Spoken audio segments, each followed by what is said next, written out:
How do we engage the idea of love the sinner, hate the sin? And is that something that we can even hold as a mantra? And you and I had discussed that quite a bit one day in the car. Right. Well, I think it's it's one of the many types of maxim, not a biblical one. And so maxims sound wise and may be. They're always a riddle. It might be a tomfoolery. You don't know. You gotta test the maxim. Just because it's on a bumper sticker and you're like, that was funny, I like that, doesn't mean it's gonna help your life at all. Right. So the maxim, love the sinner, hate the sin, is useful for a certain moment. And it's a really terrible legalistic framework. Right, because, and then, well, what does it mean to love? Yeah, right. Yeah. Does it mean... What's a sinner? What's sin? Yeah. How do I distinguish you from the apple you just threw at my face? I'm supposed to love you, but hate what you did. It's just, who has time to think that through? It's not how it operates, right? So we're supposed to love everyone, and we're supposed to hate the wicked enough to ask God to stop them. All sin is wickedness. Wait, but I have heart sin. Yeah, I know. But it doesn't quite do the same damage to your neighborhood that active sin does. Once upon a time, this got messed up as mortal and venial. Don't need that distinction. But to understand that there's a big difference between I'm tempted and I'm actively doing these things with a willful wickedness, right? And that the Christian wants all that willful wickedness to stop in himself and in others, period. And all his life and prayers are about that. We want to live at peace. That pursuit is what it's about.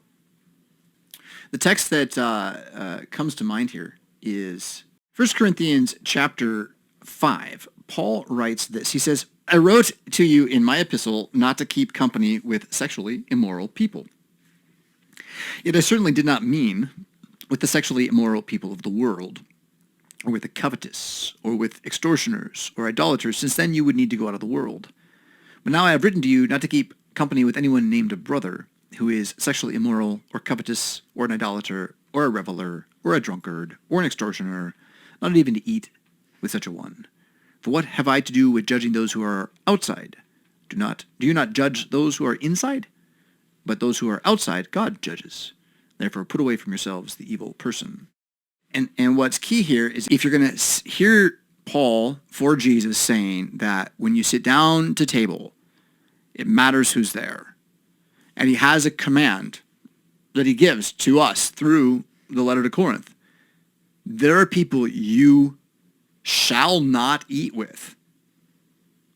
Don't break bread with such people. And the question is, I'm going to Thanksgiving dinner.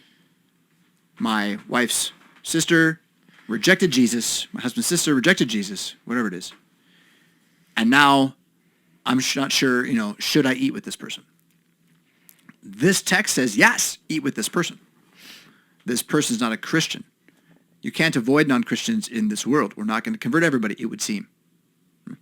And so you would have to leave the world, he says. That's the whole package right there. And again, read verse 9 through 13 again. It's about outside, inside. And you're supposed to not eat with those who say they are inside, but are not inside. And you know it, and other people know it too. It's not like I just think, right? It's more like it's very clear. And how would you know such a thing? Well, he lists it, right? Sexual immorality, this would be like sleeping around, right? Covetous, that's a tougher one to pin down, ain't it now? An idolater, do we even have those anymore? A reveler, there we go, that'll help, right? Or a drunkard, right? So somebody who is attempting to partay, right?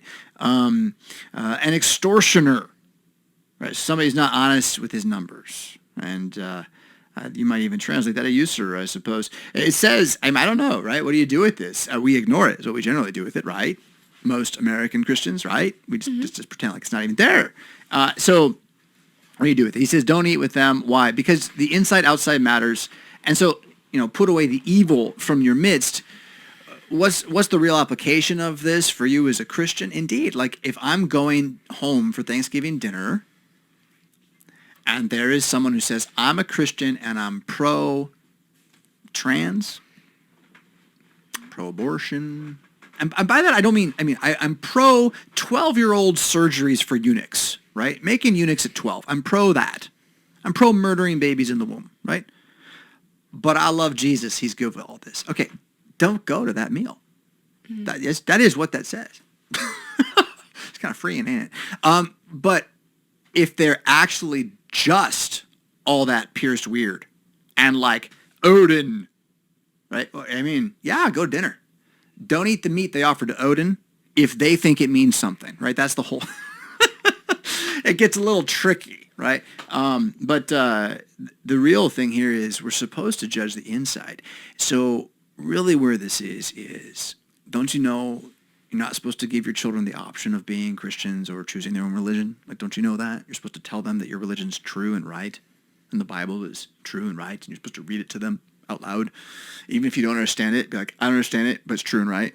And like, don't you know that? And that if you don't do that as people at all, that, you're not supposed to be allowed to talk at church, really, because you're going to be fools. And you're certainly not going to lead at church, right? So your insiders of insiders at church, say your leadership, your elders, those kinds of things, they're going to want to make sure that they're insiders and they don't let outsiders in. They're going to have to define that again. And in the church, that's going to be defined as holding to Scripture within our vocations, doing the work we're given to do today, but that you don't, you're a fool. You're an absolute fool if you're going to let someone come sit on your council who hates everything you stand for, and they're just going to talk. That's all they'll do, is talk. You're a fool. You're done. It's over. It's a matter of time. Long time, maybe. Matter of time. You don't give a seat to the devil. That's sort of the idea here a little bit, right? Don't let the devil sit at the table. And the devil, the Antichrist, doesn't come as a pagan. Right? You've read Revelation, right? He comes as a angel of light. And so there's a big difference between arguing with, the old demons, and they're bad, and we should be wary of their bloodthirst, and the dressed in white pristineness of the Antichrist's false Christian ploy. Both these beasts are at work in the world today, out of the sea, out of the land, and all this. So, hallelujah. I just spoke in tongues. I think that's enough for me on this question.